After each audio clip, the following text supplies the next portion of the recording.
Vamos más allá de la noticia. Notimundo Estelar en FM Mundo con María del Carmen Álvarez. Nos acompaña la abogada Marta Chávez. Ella es excongresista peruana. Abogada Chávez, muy buenas tardes y gracias por acompañarnos. Le saluda María del Carmen Álvarez. Buenas tardes, María del Carmen. Gracias a ustedes más bien por esta oportunidad y por esta voluntad de querer entender lo que está ocurriendo en estos... es lo que está sucediendo en nuestro país, ¿no? Así es terrible, lo decíamos hace un momento, es de extrema gravedad lo que está ocurriendo pues en el Perú, la situación que se vive pues con estas violentas protestas luego de la destitución de Pedro Castillo en el mes de diciembre. La pérdida de vidas humanas que se ha registrado es alarmante. 55 personas, como lo dije al inicio de esta entrevista, han perdido su vida, lo cual no se daba en nuestro país vecino hace más de 2 décadas, según tengo entendido. Cuéntenos cuál es su opinión acerca del actuar en estos momentos de la actual presidenta Dina Boluarte, de cómo se está manejando la crítica situación que vive, la convulsión que vive en estos momentos Perú. Bueno, en estos momentos decididamente la señora Boluarte está haciendo las cosas medianamente bien. Medianamente decimos porque creo que falta un poco de acento en la voluntad de querer restituir el orden público y el principio de autoridad.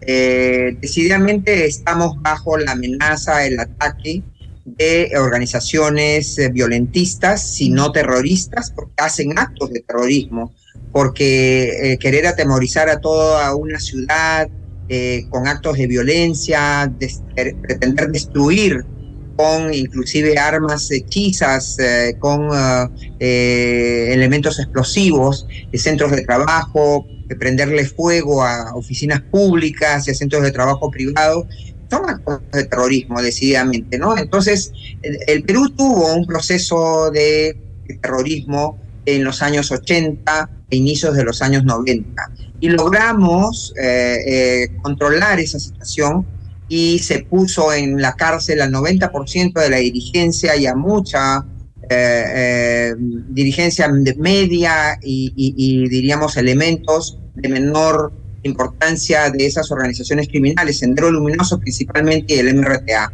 Hoy, sin duda, estamos otra vez bajo ese intento de que personas que inclusive han purgado cárcel por 20, 25 años y que han salido en libertad porque lamentablemente pues nuestros compromisos internacionales hicieron, y interpretaciones que hizo la Corte Interamericana de Derechos Humanos hicieron que no se pueda poner penas de por vida, ¿no? Y entonces la pena máxima se tenía que revisar y no podía pasar de 30 años. Entonces hoy estamos ante nuevamente una amenaza de ese tipo. ¿Por qué? Porque el señor Castillo, que fue destituido el 7 de diciembre, en los 16 meses y medio que tuvo en el poder, desde el primer día se dedicó a poner en puestos claves, en ministerios, en las prefecturas, en las gobernaciones. Se preocupó de poner a elementos vinculados a Sendero Luminoso y a sus fachadas modernas, ¿no? El Movadef, el FENATEP, etcétera.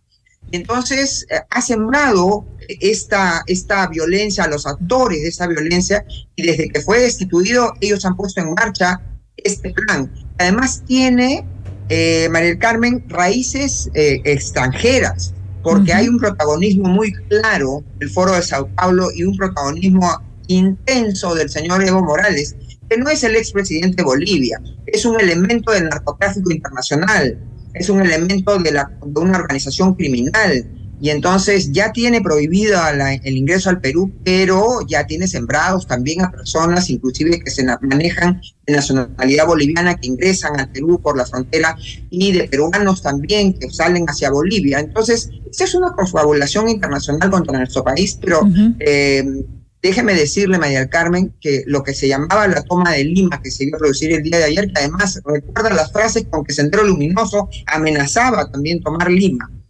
¿no? Es un fracaso, porque si bien grupos violentistas pequeños y una sola persona puede generar en un lugar actos de violencia y generar mucha preocupación, son una absoluta minoría. La mayoría del pueblo peruano les ha dicho no se ha prestado a estos actos, estos intentos de cometer actos de violencia, vandalismo, para destruir la propiedad pública y privada, ¿no? Ahora, abogada Chávez, usted dice medianamente bien.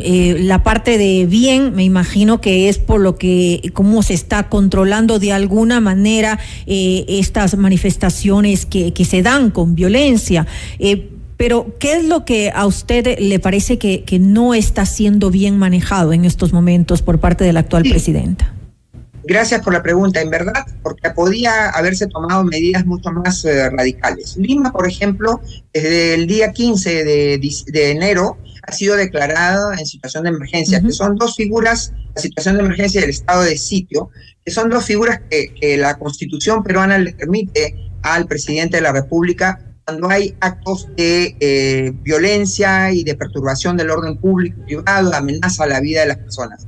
Se ha decretado estado de emergencia, que es el estado de excepción más, diríamos, más suave, donde además en el decreto que se ha emitido, tal como dice la Constitución, se ha señalado cuáles son las libertades constitucionales que se quedan en restricción. Una de esas es la libertad de reunión, una de esas es la libertad de tránsito, otra es la libertad el derecho de no ser detenido salvo mandato judicial. Entonces, con esa medida que se había decretado, era muy posible impedir que caravanas completas de automóviles, ómnibus, camiones, han venido desde el sur. No se sabe financiados por quién, y yo espero que las autoridades de la Administración de Justicia del Perú hayan tomado ya nota de cuáles son esos vehículos, porque tienen que estar registrados a nombre de alguien. Han venido cargando a estas personas. Muchas veces estas personas que han sido entrevistadas por la prensa ni siquiera sabe a qué han venido. Es evidente que las han contactado, les están pagando, ¿no? Las han traído a Lima en situación de emergencia. Entonces, yo hubiera esperado, de acuerdo a las normas constitucionales, estos vehículos que traen a gente afinada, violando todas las normas de seguridad, sin el seguro de transporte que se obligan las leyes, sin guardar el límite a los cupos de capacidad, diríamos, de cada vehículo, ¿no? E inclusive han venido con elementos contundentes, con las ondas, que son unos elementos que se utilizan en el altiplano peruano, para lanzar piedras, que han venido con elementos que pueden servir para generar violencia, no les hayan impedido ingresar.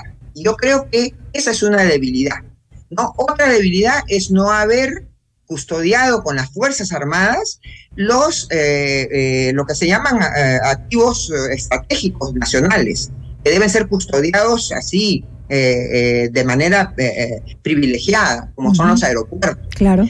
Se ha pretendido ayer a la misma hora tomar 3 aeropuertos en el Cusco, en Puno y en Arequipa. Varios intentos ya ha habido en el transcurso de estas protestas de tomarse los aeropuertos. Exacto, ¿no? Y entonces eso decidida es una medida para querer causar el mayor daño posible. Y causan daño, y entre los muertos que usted ha mencionado bien, María del Carmen, aparecen personas que no estaban vinculadas a las protestas y a esas marchas violentas, ¿no? Sino eran personas que necesitaban transitar para recibir atención médica. Se han muerto niñitos, se ha muerto una mujer, una mujer embarazada, ha fallecido su bebé que tenía que llegar a Lima. Hay otra señora que ha fallecido, y en el curso de estas semanas han fallecido varias personas que no podían trasladarse por estar tomadas las carreteras. Eso de tomar las carreteras es un delito. Claro que entonces sí. Yo hubiera esperado, y por eso digo medianamente bien, porque ayer, el mensaje de la señora prometiendo que se va a perseguir y castigar, que no va a haber impunidad contra estas personas que han cometido delitos de violencia y hasta de terrorismo. Sin embargo, no es suficiente, porque ha podido tomarse medidas preventivas mayores, ¿no? Por eso es que le digo que está actuando medianamente bien, ¿no? Yo esperaría mejore su posición, empleando los mecanismos que señalan la Constitución y la ley para proteger al Estado y proteger a los peruanos. Ahora, debemos lamentablemente terminar esta entrevista. Sabemos que usted está complicada de tiempo, pero le quisiera hacer una pregunta final y es estos pedidos que se hacen, el adelantar las elecciones, que justamente el ente electoral ha dicho que sí se podría hacer hasta fines de este año. Sin embargo, el Congreso lo ha votado, más bien ha apoyado esta propuesta de que sea en abril del 2024. ¿Cómo hacer para de alguna manera llegar a un diálogo? No sé quiénes están encabezando estas protestas para poder de alguna manera empezar a manejar y a sembrar algo de paz para ver si de alguna manera se llega a algún acuerdo en poco tiempo. Mire, Mari Carmen, yo tengo muy claro que temas políticos y temas jurídicos son temas opinables y siempre se puede conversar y hay que respetar las distintas posiciones que se tienen. No son temas de dogma, ¿no? Entonces, pero no se puede dialogar con la violencia. Yo pienso, quedan totalmente excluidas estas personas que tienen una agenda netamente política, ni siquiera es reivindicativa de necesidades como pueden ser carencias de alimentación, carencias, la pobreza, etcétera. Además, debo decirle a usted que los gobiernos regionales del sur del Perú, que son zonas mineras, han recibido miles de millones de soles anualmente por el beneficio del cano, pero esa gente, esos dineros han sido mal utilizados en corrupción, en ineficiencia por los actores, como son los gobernadores regionales, los alcaldes, que la misma gente elige, ¿no? Entonces, no hay una agenda social, hay una agenda política que reitero, María Carmen, no se puede debatir. Yo soy una persona que me encanta el debate y tengo claro que, reitero, que son temas debatibles, pero no se puede debatir cuando alguien le pone una pistola en la sien, cuando alguien dice, o me das la razón o te incendio tu casa, o me das la razón o destruyo la propiedad pública y privada. En esos términos no se puede conversar. Esta gente, además, que dice, por ejemplo, no solamente es el tema de adelanto de elecciones, quieren reponer al señor Castillo, al golpista Castillo, al inepto y presunto corrupto Castillo. Y eso es imposible una nueva hacerlo, constitución, además. Y no saben ni siquiera qué quieren que diga esa nueva constitución. Nada, no ofrecen ninguna alternativa, ¿no? Entonces, en esos términos no se puede conversar, no se puede dialogar, María del Carmen. Bueno, lo entendemos, también lo hemos vivido aquí en nuestro país, ese tipo de actitudes que no buscan llegar a consenso, sino pues obviamente lograr los objetivos finales que tienen. Le quiero agradecer a la abogada Marta Chávez, excongresista peruana, por habernos acompañado en esta entrevista y nuestra solidaridad con ustedes, con el pueblo peruano. Esperamos pues que se llegue a una solución en el menor tiempo posible. Sí, gracias a ustedes por esta oportunidad. Un abrazo grande para todos. Un abrazo. Buenas noches.